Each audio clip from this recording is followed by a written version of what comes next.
Bonsoir à tous, vous suivez La Voix des Grands Lacs, la voix des peuples des Grands Lacs.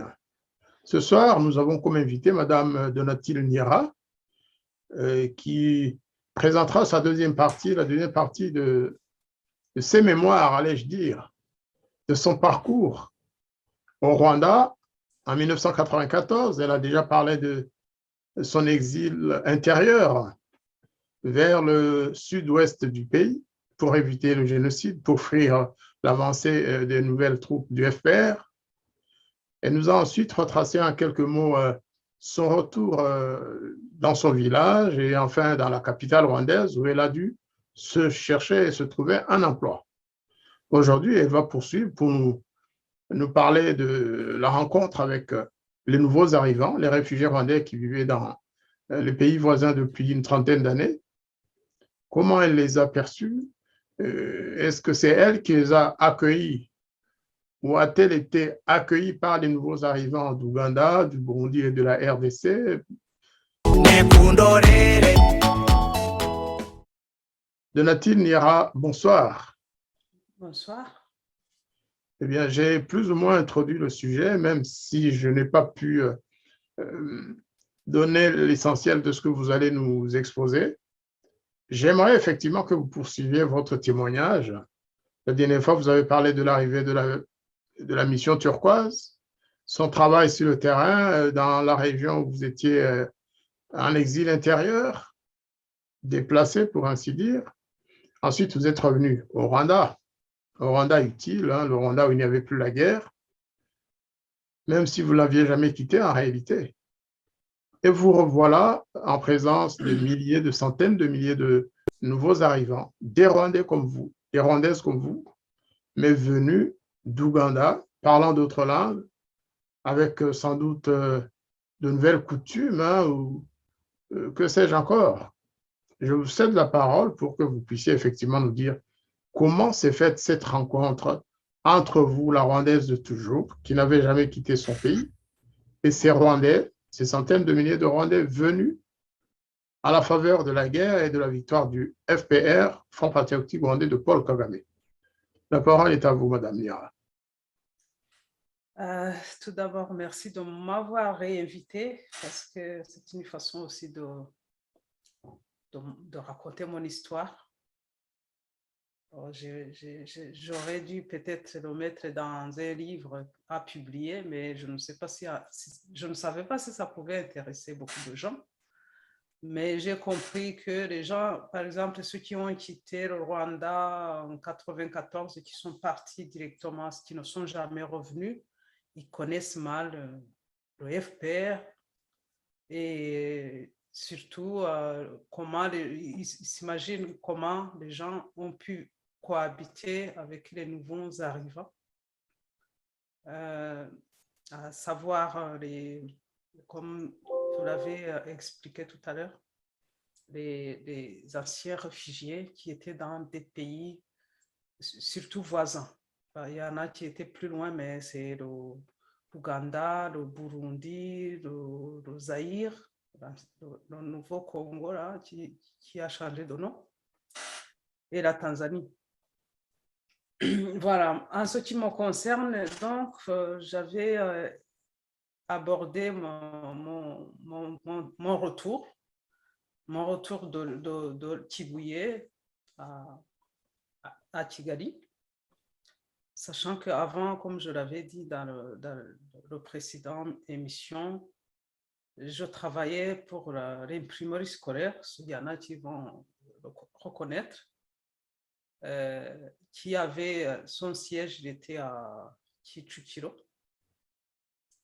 Mais moi, j'étais détachée à Gitarama avant. Donc, comme les bâtiments avaient été saccagés, parce que c'est la première constatation quand on est retourné à l'intérieur du pays.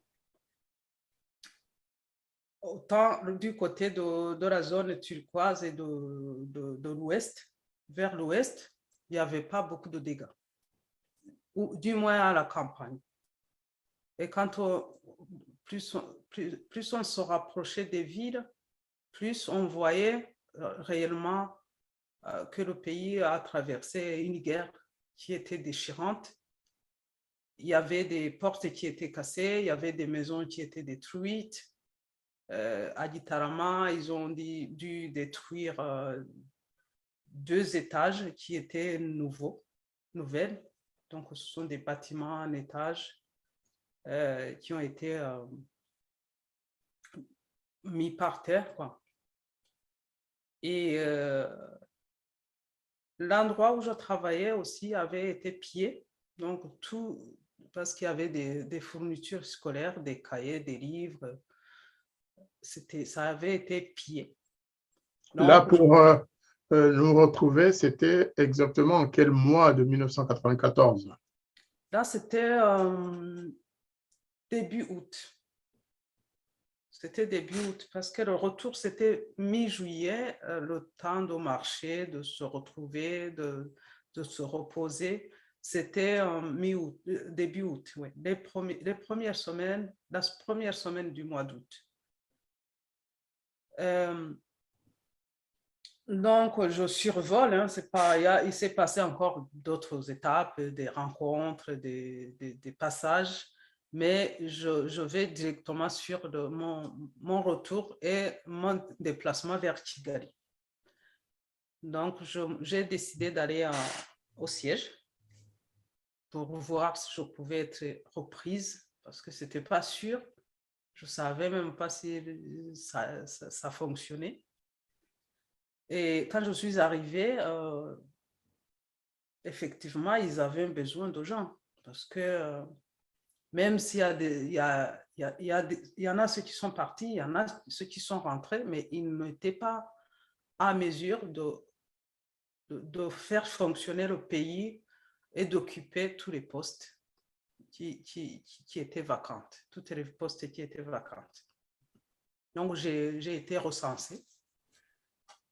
Après, je suis retournée dans ma famille pour leur annoncer que j'allais reprendre le travail. Et puis, voilà, donc, moi, je n'ai pas eu de difficulté à trouver un travail parce que j'en avais déjà.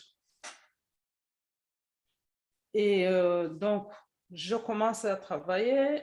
Évidemment, il fallait trouver un logement parce que je n'habitais pas à Kigali. Je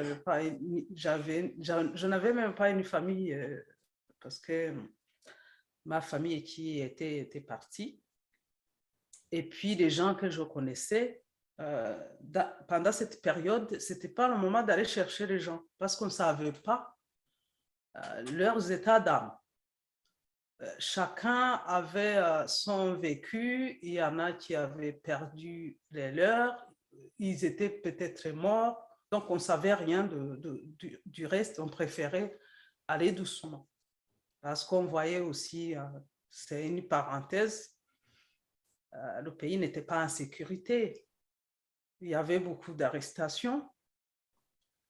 On apprenait ce qui s'était passé dans les camps où les gens s'étaient déplacés parce que ceux qui sont restés à l'intérieur du pays, il y en a qui ont été récupérés par le FPR, qui ont été amenés à Byumba. Et puis, avec l'avancée du FPR, ils ont formé des camps. Par exemple, le camp de Mugina, on en parlait beaucoup. Il y a eu beaucoup de disparitions. Il y avait le terme de pointage du doigt, donc les gens, comme il y avait des rescapés aussi qui étaient en colère après le décès de leur famille, les assassinats, parce que ce n'est pas un décès normal. Donc, il y avait cette haine, il y avait la colère, la haine, l'envie de se venger. Tout ça s'était mélangé. Donc, l'endroit où on pouvait mieux vivre, c'était à Kigali. Mais Ailleurs, se venger, vous parlez de se venger contre qui? Les tueurs étaient supposés être partis. parce que, en fait, ce qui était vraiment gênant, c'est que tous les Hutus, ils étaient considérés comme des génocidaires. C'était comme ça. Et puis, les gens qui sont venus de l'extérieur, j'ai compris qu'il pensait qu'il n'y avait plus de Hutus dans le pays, que tous étaient partis ou peut-être morts dans leur idée. Parce que quand on les croisait, certains, ils demandaient où on avait pu échapper à la mort. Ça, c'est ce qui était juste, hein, parce que pendant la guerre, on était exposés tous, presque. Et puis, ils rentraient dans le sujet comme si on était vraiment des Tutsis tous. Ce qui ne semblait pas aux Tutsis, ce qui ne ressemblait pas aux Tutsis ou qui n'avaient pas des proches qui pouvaient leur défendre, ils partaient. Ils ont été arrêtés, ils ont été assassinés, ils sont portés disparus. Donc, il s'est passé beaucoup de choses pendant cette période.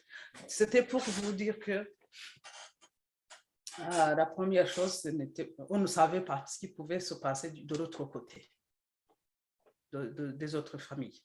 Donc, et comment vous êtes-vous débrouillé à travers ce micmac de semblants, d'accusations, de pointer du doigt, de disparitions? Comment avez-vous fait pour apparaître comme quelqu'un de normal, quoi? C'est-à-dire, bah, je ne sais pas. Je ne sais pas comment j'ai fait parce que j'écoutais, j'ai tissé des liens avec des gens qui venaient de l'extérieur ou qui étaient à l'intérieur, mais qui habitaient, qui ne me connaissaient pas, disons.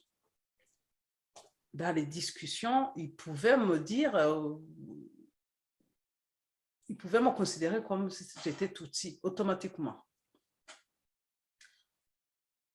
Il ne fallait pas aller dire non, moi je suis Hutu, ce n'était pas le moment. Moi je ne voulais pas non plus, je ne voulais pas non plus, mais ça faisait peur, oui, ça faisait peur. J'ai dit, comment expliquer à ces gens que les Hutus ne sont pas des assassins?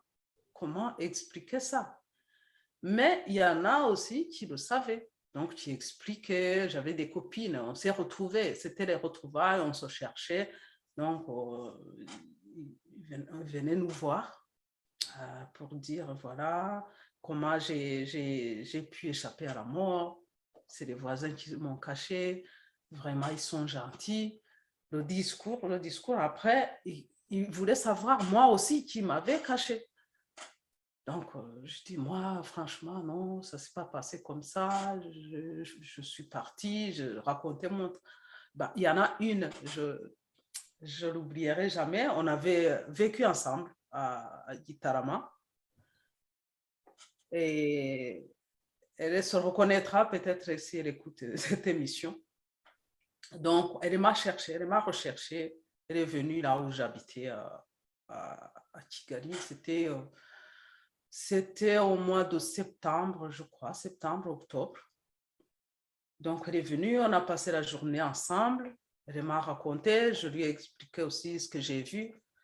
À la fin de la journée, elle devait partir. Après, elle m'a dit, tu sais, Donati, je te trouvais gentille, tu es vraiment quelqu'un de bien, mais je croyais que tu étais Tutsi. J'ai dit, non, je ne suis pas Tutsi, mais comment tu as su que je ne suis pas Tutsi, effectivement? Donc, elle m'a dit, attends, toi, tu n'as pas perdu tes membres de famille comme moi, ça ne s'est pas passé de la même façon. On comprend tout de suite que, voilà, tu n'es pas Tutsi. Donc, et il me semble qu'elle est partie déçue parce que quand elle est venue me voir, elle pensait que j'étais Tutsi, quoi. C'était important pour elle, peut-être, ce que je peux comprendre aussi. Au final, on ne s'est jamais revus. Pourtant, on avait passé de bons moments ensemble quand on était à Gitarama. Elle travaillait à Kabraï, moi je travaillais en centre-ville. On vivait ensemble, on partageait tout, on s'amusait comme des jeunes. Mais ce point a changé nos relations. Et vous voulez ça, dire quelque chose de très important pour ceux qui ne connaissent pas le Rwanda.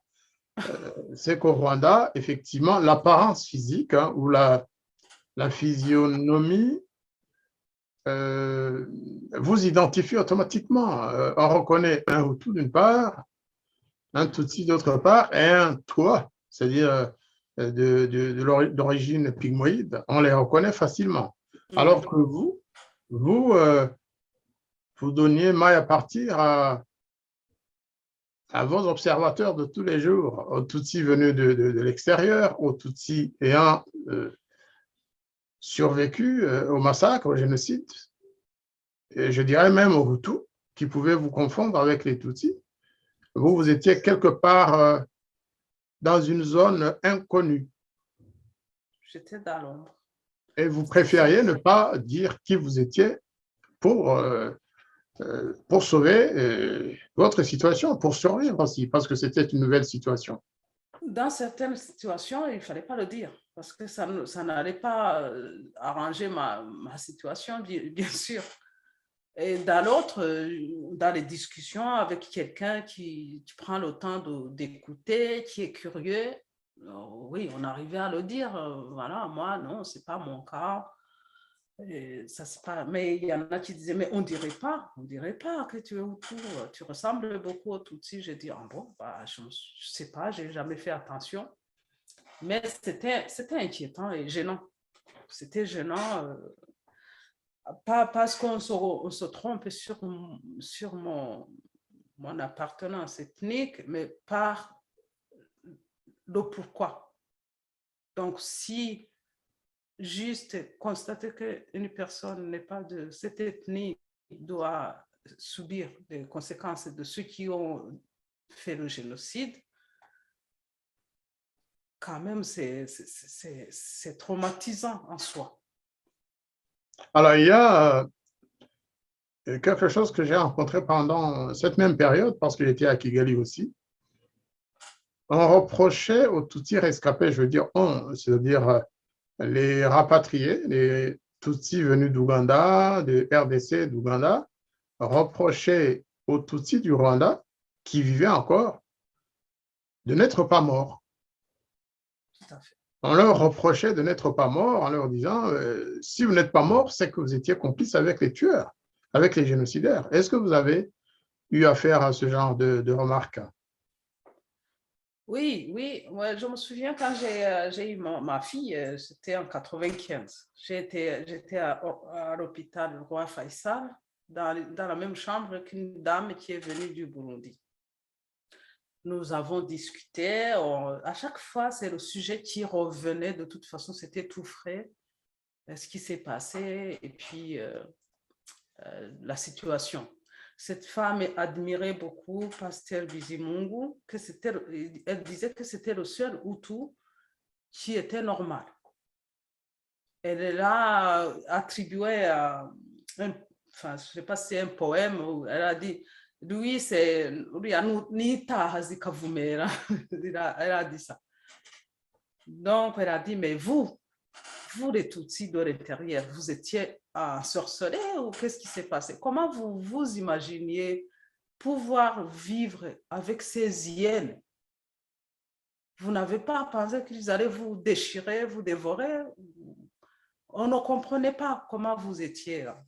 Les hyènes, c'est-à-dire toutes les Hutus. Les Hutus.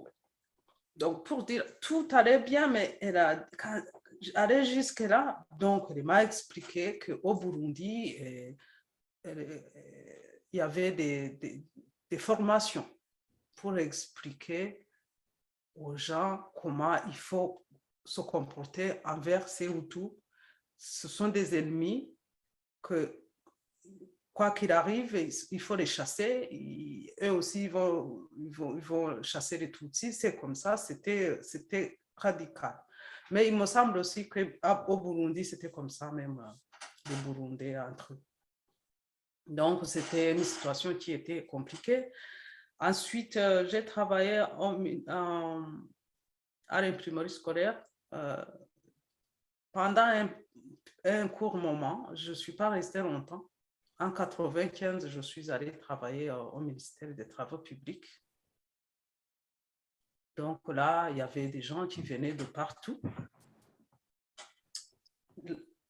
Donc, ceux qui venaient d'au Burundi, là, je peux aussi essayer de caractériser, d'après ce que j'ai vu, hein, ce ne sont pas des stéréotypes, je vais dire ce que j'ai constaté par rapport au Rwanda d'avant et au Rwanda d'après. Il y avait donc des personnes qui sont venues du Burundi. C'était des gens qui étaient sur d'eux, mais qui étaient aussi très virulents contre les Hutus. En majorité, pas tous. J'ai eu quelques amis hein, qui connaissaient finalement que je n'étais pas Tutsi, mais on a bien vécu ensemble. Mais en général, c'est des gens qui étaient très contre les Hutus. Pour eux, les Hutus ne devaient pas être là. Qui aimaient la vie, donc aller les sorties, s'amuser, qui aimaient beaucoup l'argent aussi, comme presque tout le monde. Donc, c'était des gens de caractère. Je peux dire, ils avaient un caractère fort.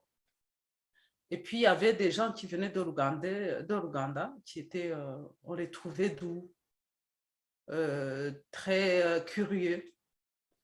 Mais le problème, c'était la langue, parce qu'ils ne parlaient pas forcément le Kinyarwanda. Ils mélangeaient le Luganda, ou la langue, en tout cas de l'Ouganda, avec un peu de Swahili et l'anglais. C'est là où on a commencé à vraiment entendre l'anglais un peu partout. Donc, il y a ce mélange de langues et les gens aussi qui commencent à imiter. C'était amusant aussi, enfin un peu bizarre et amusant. Donc, il y en a qui ont changé complètement. On ne pouvait pas dire qu'ils étaient au Rwanda, qu'ils connaissaient ni le Kinyarwanda ou le français. Ils essayaient de parler comme les gens venus de l'Ouganda. Ce qui montrait que les Ougandais étaient plus influents que les autres. Après, les Congolais, ils étaient discrets et même au niveau de chercher du travail comme les Banyamulenge, ils cherchaient les boulots les plus classiques, l'enseignement, la justice. Les autres, ils ont fondé des églises. Donc, ils n'étaient pas dans la recherche de richesse comme des gens qui sont venus de l'Ouganda et du Burundi. Et puis, il y avait cette époque aussi de pillage, où les maisons étaient pillées au grand jour. Hein. Les gens portaient des frigos sur la tête, des fauteuils, des canapés. On voyait sur la tête, on les voyait passer. Donc, les gens, surtout, par exemple, un sentinelle ou un veilleur qui travaillait pour quelqu'un qui est parti, c'est lui qui s'accaparait de ses biens.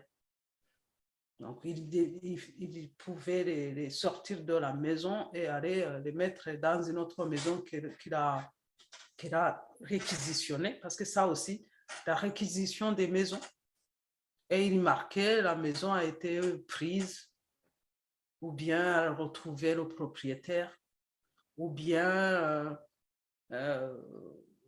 oui, en général, c'est ça. Et là, vous soulignez un élément très important pour ceux qui n'ont pas vécu cette période, c'est ce comportement des anciens du Rwanda, des anciens d'avant 94, par rapport aux nouveaux arrivants. Le fait qu'ils aient tout fait pour parler l'anglais. L'anglais, c'était la langue des vainqueurs. Hein. Se faire passer pour des Tutsis alors qu'ils étaient des Hutus. Et tout le reste, quoi. Les Hutus, en général, d'ailleurs, dans cette période, parce qu'il y en avait sans doute, comment se comportaient-ils devant les nouveaux arrivants? Ils ne se mélangent pas. Ils essayaient d'être discrets, ils ne se mélangent pas, ils avaient peur, parce qu'il y en a beaucoup qui disparaissaient. J'avais mon voisin, c'est le cas qui m'a beaucoup marqué, il était pharmacien, il travaillait au centre-ville à Kigali. le matin, il est parti travailler, il n'est jamais rentré. Donc, il a disparu entre Kakiru et le plateau de Kigali. On ne sait pas, en tout cas, je n'ai jamais su comment ça s'est terminé, est-ce qu'il a été retrouvé, mais il est disparu comme ça. Il y avait des cas comme ça, les gens, soit on vient les chercher chez eux, soit ils se promènent, on les arrête, on les amène, ils ne reviendront jamais, soit ils sont harcelés aussi. Ils étaient arrêtés pour être poursuivis en justice ou quel était finalement, qu'est-ce qui se passait à la fin? En général, oui, comme on les accusait déjà d'avoir commis le génocide, après ils pouvaient être mis en prison avec un peu de chance, mais les autres ne revenaient jamais. C'était des disparitions forcées, en fait. Des disparitions forcées, il y en a eu beaucoup. À la campagne, les gens, ils ont fui la campagne. Ils venaient tous à Kigali pour essayer de se glisser dans ce mélange de gens qui ne se connaissent pas, qui cherchent l'argent, parce que c'était beaucoup mieux. Mais à la campagne, il y a eu beaucoup de gens qui ont été tués. Il y en a d'autres qui ont été arrêtés et mis en prison. Et il faut savoir aussi, les prisons, il y a eu des conteneurs pendant un moment. Donc, on arrêtait les gens, on les mettait dans les conteneurs. Par exemple, ils pouvaient disparaître dedans. On va dire qu'on les relâche. Des conteneurs métalliques? Métalliques, oui, très chauds, sous le soleil. Et c'était aussi très angoissant de voir cette façon d'emprisonner ou d'incarcérer les gens dans ces conditions. Alors, qui faisait ça? Si vous dites que les gens venus d'Ouganda étaient doux, apparence gentille, etc. En fait, cette gentillesse apparente cachait une sévérité ou une méchanceté qu'on ne voyait pas. Ils étaient malins. C'était une façon de ne pas se mêler dans les affaires, mais faire les choses, faire les choses. Parce que ce qui pointait du doigt, ce sont les gens qui se connaissaient, qui étaient au Rwanda à la base. Donc, on les utilisait pour arrêter leurs voisins. Et ils le faisaient, mais eux, ils étaient là, ils pouvaient répondre à des questions gentiment. On va trouver une solution. Pourquoi ça s'est passé comme ça? Ne vous inquiétez pas, c'est un état de droit. Mais les autres, ils n'avaient pas vu ce piège que ces gens qui sont venus de l'Ouganda, justement, leur tendaient. C'est peut-être ce que certains amis congolais appellent le Bwenge. Le Bwenge, oui. La malignité. Oui. C'est ça. Ouais. D'accord. Et puis, ce qui était aussi embêtant et gênant, c'est ces militaires qui étaient dispersés partout. Et il y en a qui marchaient dans la rue avec des bâtons. Et la plupart du temps, ils frappaient les gens. Donc, les gens pouvaient être frappés comme ça, dans la rue. Et les gens, ils passaient, ils regardaient, ils assistaient. Personne ne pouvait dire non, ça, c'est pas correct, c'est pas juste. Donc, c'est un nouveau modèle de vie qui a été exporté au Rwanda. Et donc, malgré tout cela, vous avez pu, vous, Donatille Niera, vous trouver une place, avoir un emploi, travailler, avoir un enfant ou plusieurs enfants. Et ensuite, qu'est-ce qui s'est passé? Pourquoi, à un moment donné, vous n'avez pas pu supporter cet état de choses et vous avez décidé de quitter le Rwanda, en fait? Oui, même si j'ai vécu dans cette ambiance qui était compliqué, je n'étais pas tranquille. Il y avait des amis qui disparaissaient. Il y avait des amis qui étaient en prison, même des gens qui étaient proches. Il y avait ces arrestations en masse, même ceux qui étaient libérés, on les recherchait pour les arrêter à nouveau. Donc, il n'y avait plus de justice. Et puis, on voyait au travail aussi, il y a eu même des disparitions au travail. Parce que ce que j'ai constaté, quand l'OFPR a pris le pays, il n'avait pas suffisamment de compétences pour occuper des postes, mais il préparait les gens qui devaient remplacer ceux qui étaient là. J'ai vu des collègues de travail qui ont été forcés à quitter leur poste alors qu'ils ont travaillé pendant des années et des années. Donc, ils étaient suspendus, soit parce qu'ils n'ont pas eu de diplôme. Donc, je connais une dame qui, il lui restait 6 mois pour aller à la retraite, mais on l'a suspendu avant. Elle avait travaillé très longtemps à ce poste. On pouvait bien la laisser aller à la retraite tranquillement et laisser cette place, mais ça ne s'est pas passé comme ça. Je voyais aussi, même dans le langage des gens, ils le disaient, ces interahamwe qui occupent ces postes, ils vont voir, on ne va pas les laisser faire. Moi, même si je ne me sentais pas à la place de ces gens forcément, mais je me disais ici, il n'y a pas vraiment d'avenir. À tout moment, on peut être agressé, on saura pas, il n'y aura pas de justice. On voyait aussi les enfants rescapés, ils étaient aidés. Oui, il y a eu les fonds pour les aider, mais il y avait d'autres orphelins. Il y en avait plein. Il y en avait qui étaient restés, les parents étaient morts, les parents étaient partis, ils n'avaient personne, mais ils n'avaient pas droit aux aides. Tout ça, pour moi, quand je me projetais, je trouvais qu'il n'y avait pas d'avenir dans ce pays.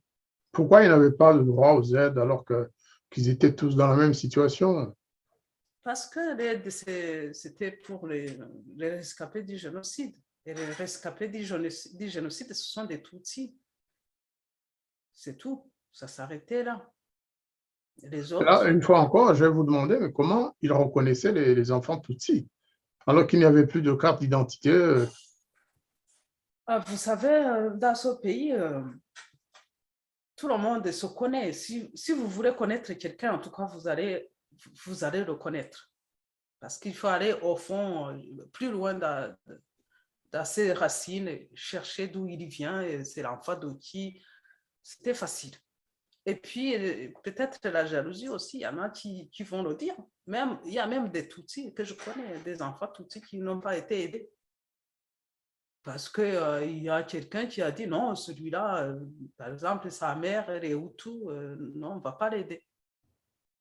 Je ne parlais pas non plus des enfants des femmes Tutsis qui ont épousé les Hutus, ça, on ne pouvait pas les aider, c'était des Hutus. Mais il y a aussi dans l'autre sens, les enfants qui ont connu le même problème. J'en connais.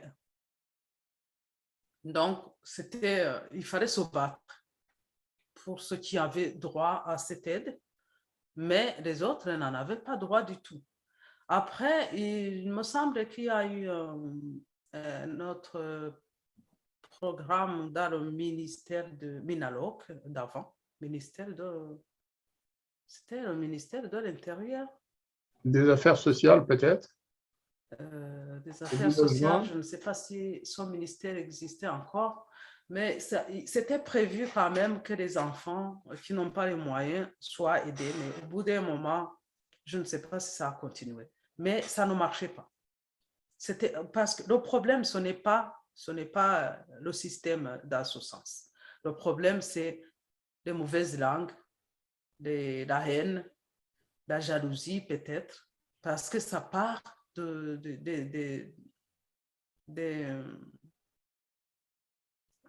la base. Vous savez, les institutions de base, comment on appelle ça, les Nyumbakumi, on appelle ça les 10 maisons. Donc, étaient formés, on disait, ils avaient quelqu'un qui les gérait. Donc, c'est lui qui donnait l'autorisation ou l'accord pour attester que cet enfant, tel enfant a besoin d'aide et le mérite, quoi. Donc, ça pouvait bloquer. Mais il y en a qui savaient se battre, aller plus loin, expliquer, mais ce n'est pas tous qui pouvaient le faire. Donc, il y avait de la corruption dans ce genre de... Il y avait de la corruption dans l'air, mais ce qui est sûr, c'est que pour le FARJ, par exemple, le fonds justement pour les rescapés du génocide démunis, hein, ce fonds et ces aides étaient exclusivement réservés aux enfants Tutsis. Donc, tous ceux qui n'étaient pas des Tutsis purs, sang, père, mère, ne pouvaient pas y prétendre. C'est ce que vous voulez dire? C'est ça, oui. C'était ça. Après, il y avait aussi, même, je parle de la corruption, il y avait même les Hutus qui avaient de bonnes relations avec ces gens qui donnaient des papiers, qui pouvaient faire passer leurs enfants alors qu'ils ne sont même pas orphelins. Donc, il y avait beaucoup de magouilles dedans. Ça montrait bien que la situation n'allait pas dans le bon sens.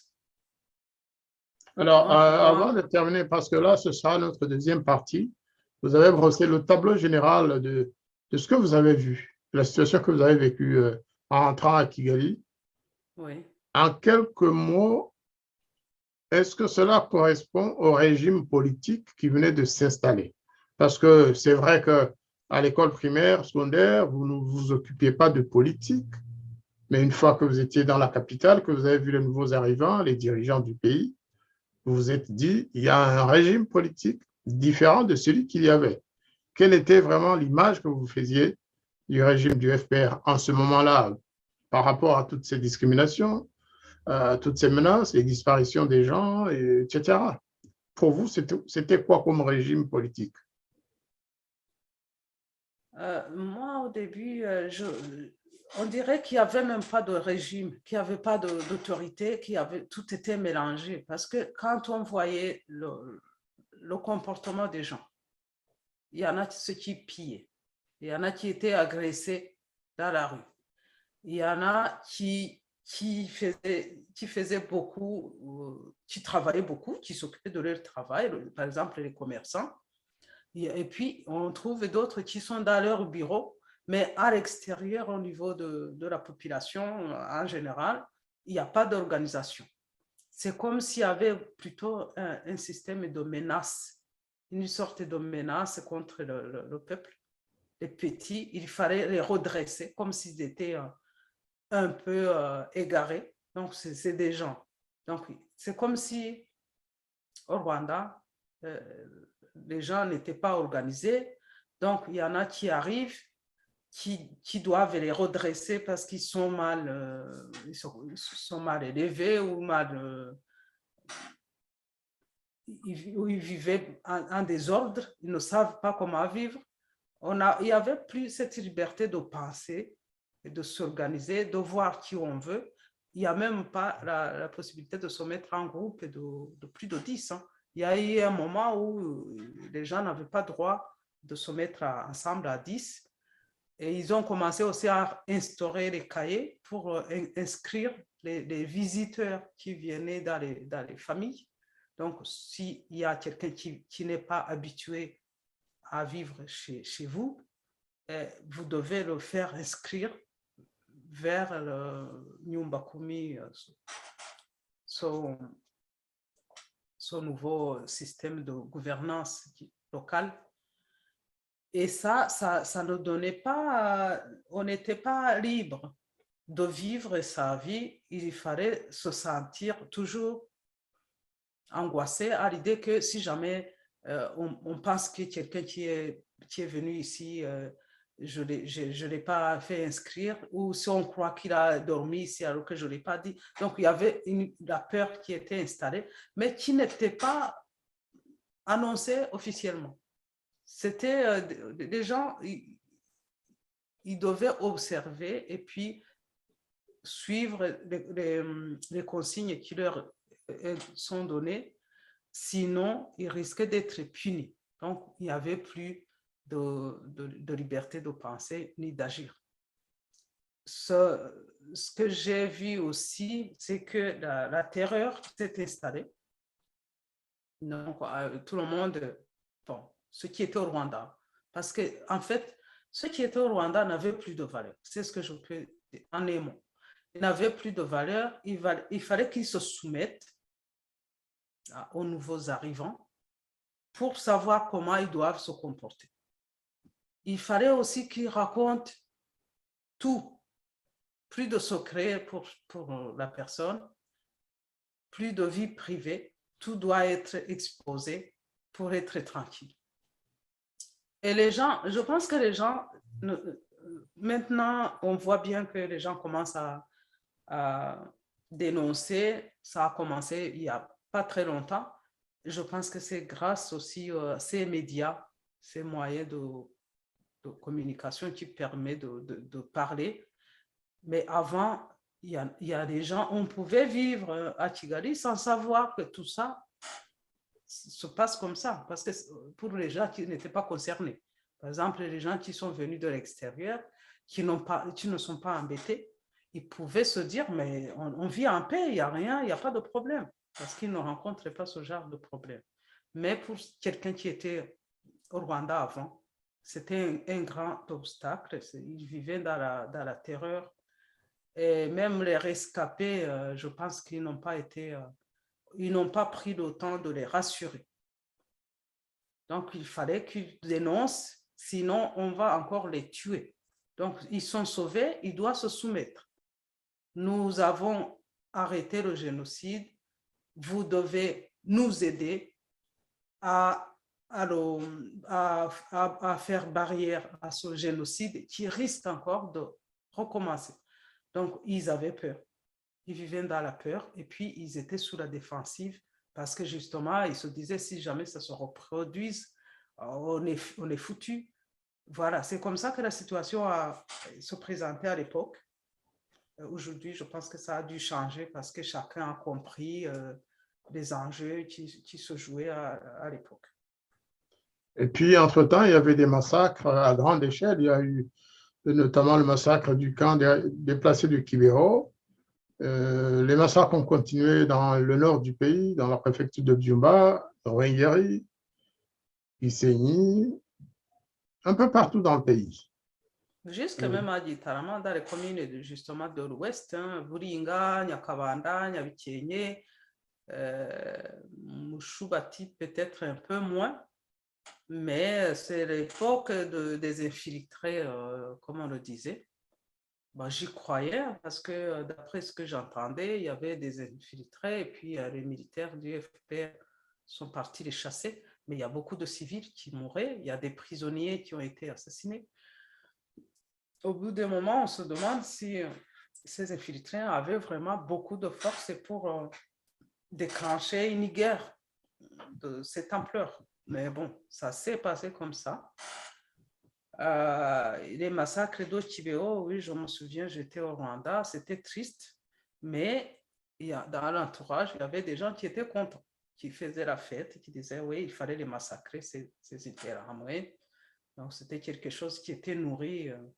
Donc, ils ont d'abord montré que vraiment, il y a des gens qui doivent disparaître parce qu'ils sont mauvais, sinon il n'y aura pas la tranquillité pour les autres. Ça, ce sont les Hutus qui sont mauvais et les Tutsis.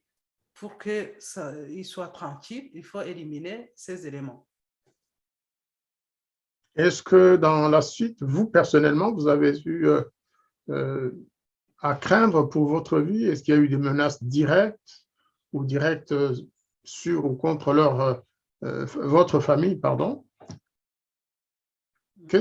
Vous avez continué à vivre tranquillement? il n'y a pas eu de menace directe de disparition, d'emprisonnement ou autre? Dans ma famille, disons, les emprisonnements pour génocide, il n'y en a pas eu. Mais il y a un cas qui m'a encore ouvert les yeux. C'est mon frère qui s'était marié. Il habitait à Kigali, moi aussi. Mais pour son mariage, il voulait le faire à Kigali. Moi, j'ai insisté, j'ai dit, il faut qu'on aille à notre famille, chez notre maman.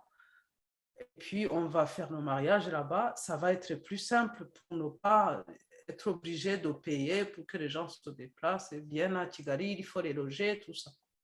Et lui, il a insisté. Et d'ailleurs, c'était un pentecôtiste qui avait des visions.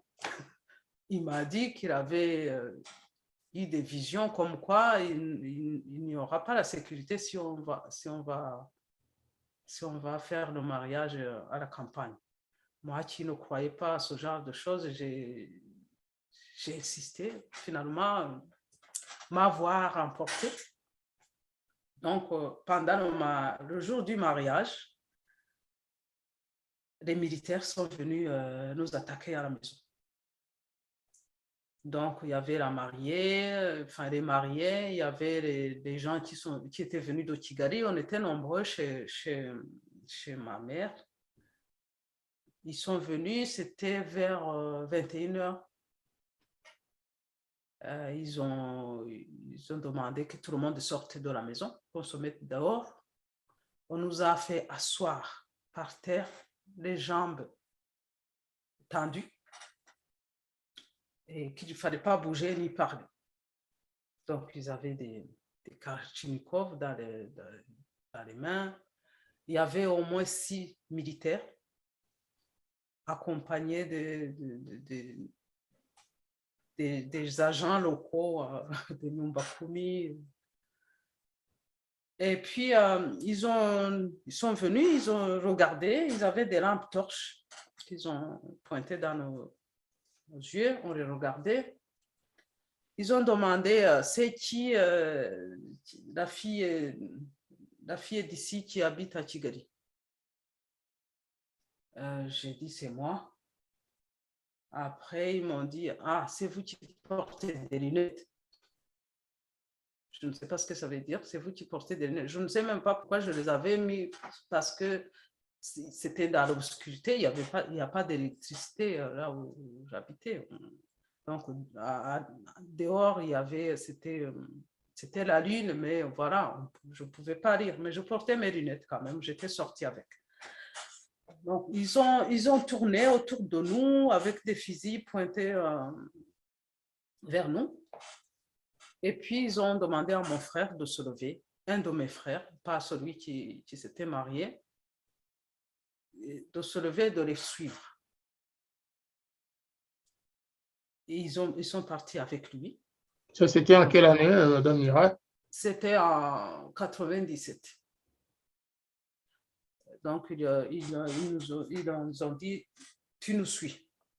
C'est mon frère, donc c'est mon frère qui vient après moi, c'est mon petit frère. Et j'ai demandé pourquoi vous l'amenez, qu'est-ce qu'il a fait? Et ils m'ont demandé de me taire. Donc, ils l'ont amené. Et nous, on est restés là, mais dans la peur, bien sûr. Ils sont partis tous.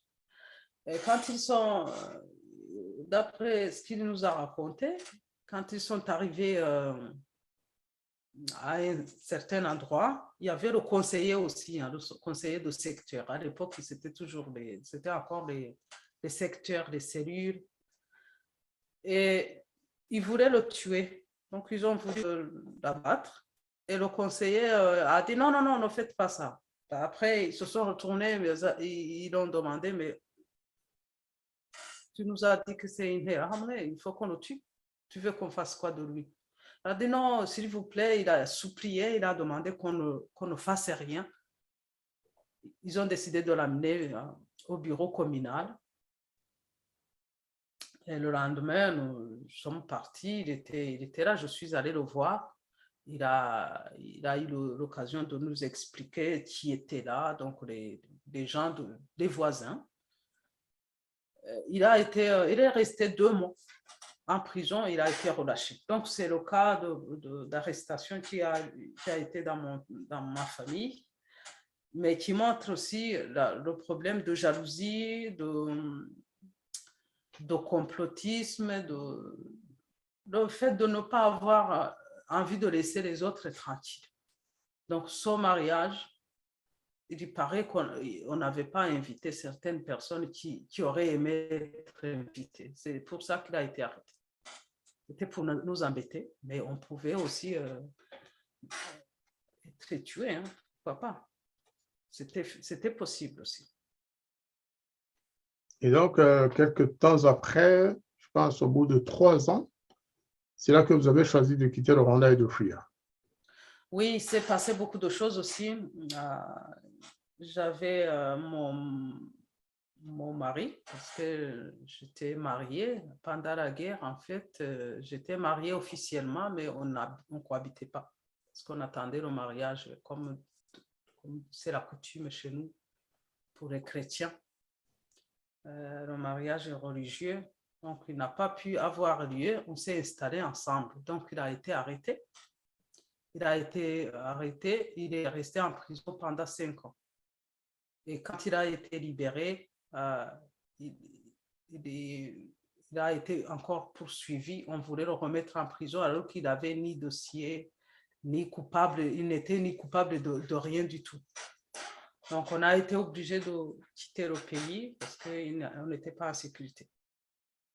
Il se passait Écoutez, on va menaces. peut-être clore la deuxième partie de cette émission là, et puis on poursuivra. Vous nous parlerez en détail de ce qui s'est passé exactement autour de cette arrestation et de cet emprisonnement injustifié. Et ça nous aidera peut-être à mieux comprendre les difficultés qu'ont traversées ceux de nos compatriotes qui sont restés au Rwanda et qui sont encore là, hein, qui ont connu la prison. Certains ont disparu, certains ont été assassinés dans la rue ou en prison.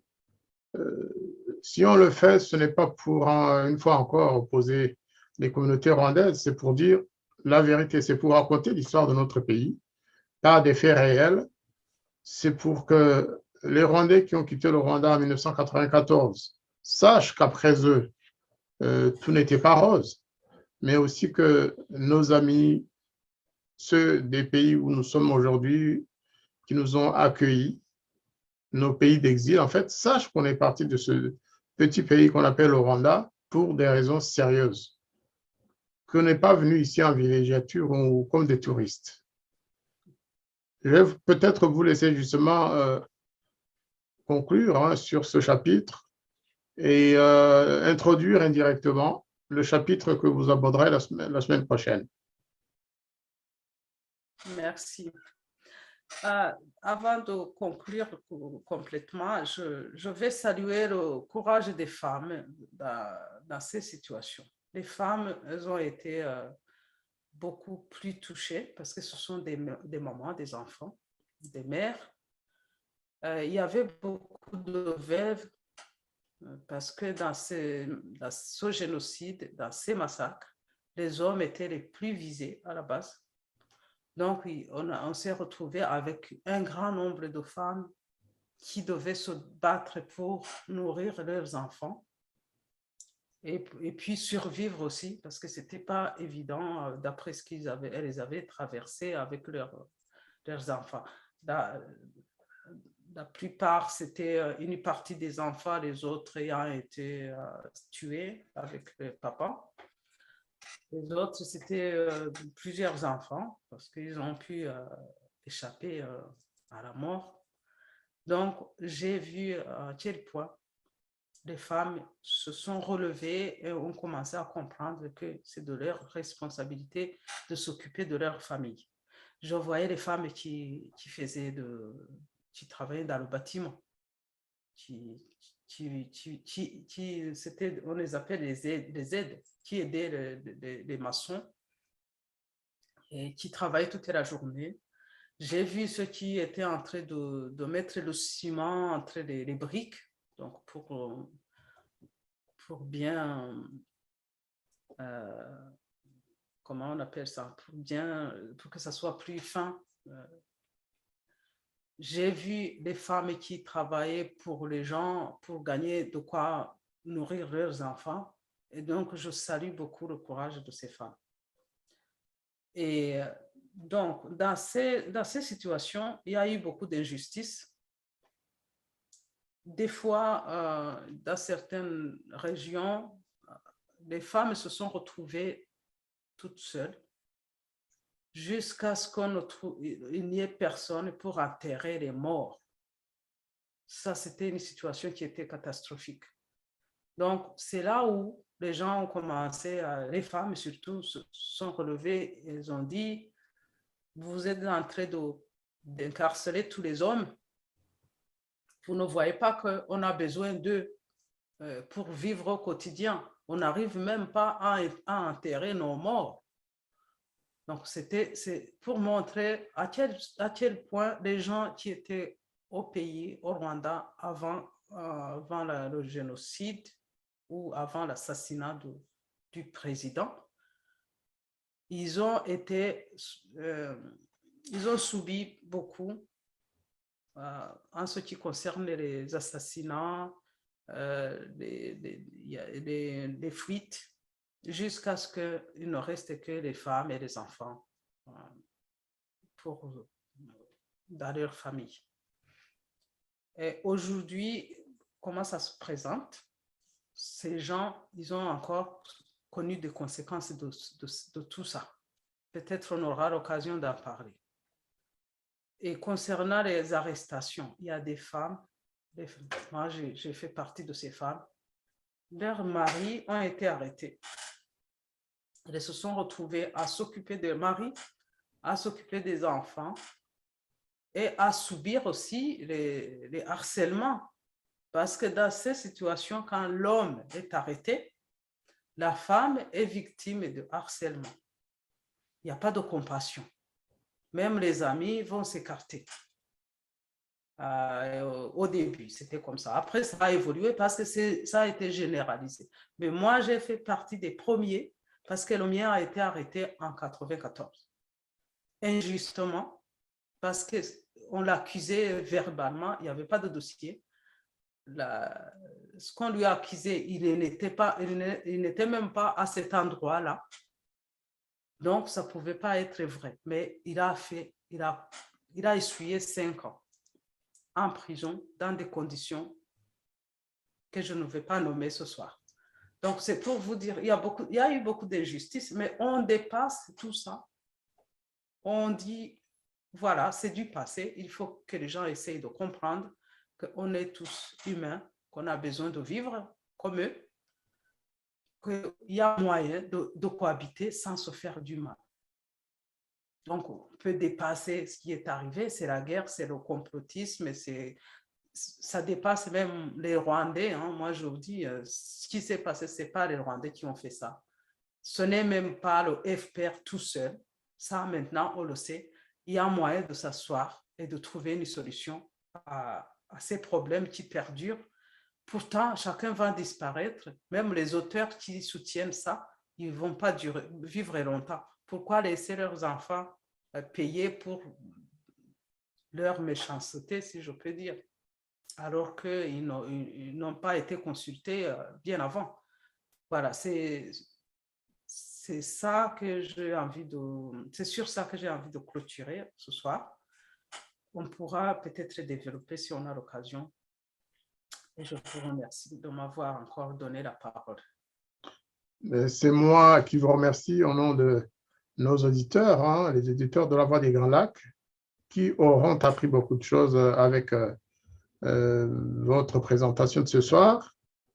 Effectivement, il serait intéressant, plutôt que de continuer à parler des arrestations, des massacres, des assassinats, se poser la question, qui est souvent difficile d'ailleurs, hein, est-ce que le Rwanda est un pays réconcilié comme certains le disent?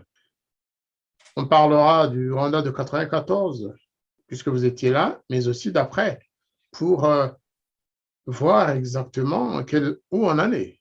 On en est où? Est-ce que les Rwandais, tous les Tutsis, les Batwa, est-ce qu'il y a des classes sociales qu'on peut considérer comme réconciliées?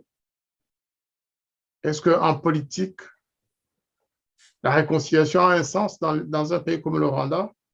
Et je vous invite donc à poursuivre vos présentations et vraiment, je ne saurais vous remercier suffisamment pour la présentation si claire et si complète que vous faites de la situation du Rwanda de 1994 et des années qui ont suivi. Merci beaucoup et à très bientôt. Merci, à bientôt.